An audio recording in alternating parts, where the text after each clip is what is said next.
I say yes, he said no. He said no, I say yes. She said A, I say B. I say C, she said E, or whatever letter that you want. So these are usually the example of people who are living in two different worlds. They're living together, but they're living two different worlds. Sometimes you see one of the partners spending their time doing like this. And it won't happen once, it happens each and every single time.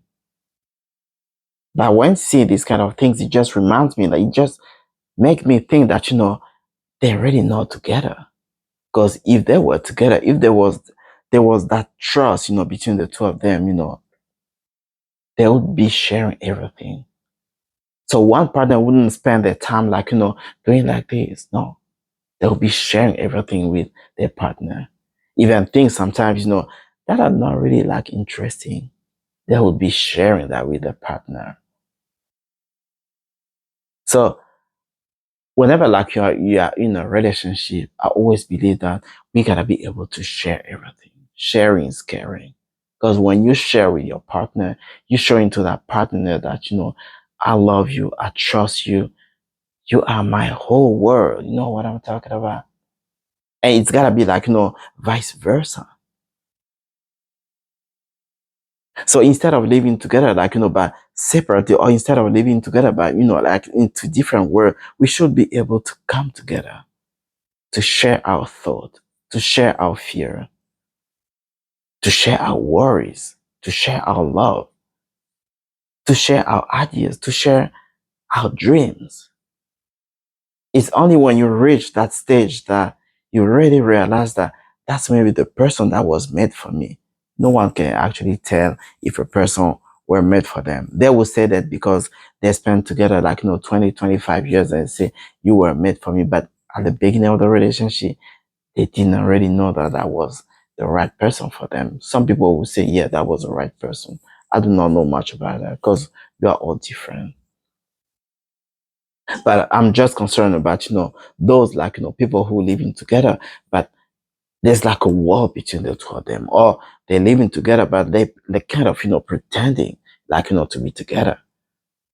Because once we take their way and do funny things on the other side, and the other one will do the same thing. What kind of relationship is that?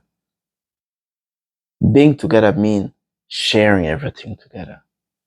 Being together means being able, to share the feeling with the other one, to feel what the other one feels. When they hurt, you are hurt. When they're happy, you're happy. When they dream, you dream. When they travel somewhere, when they travel nowhere, I should say, I will use that funny expression, you also travel nowhere.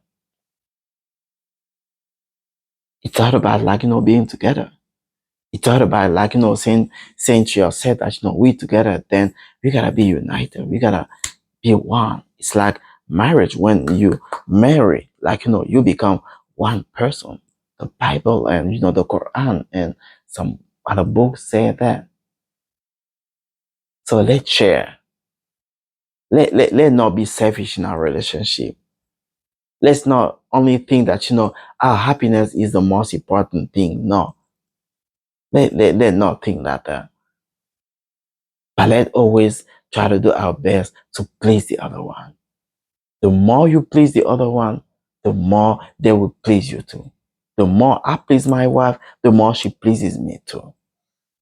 That's how it goes. That's the rule of love. And we gotta abide to that, if we wanna be in truth and sincere relationship. Don't you think so?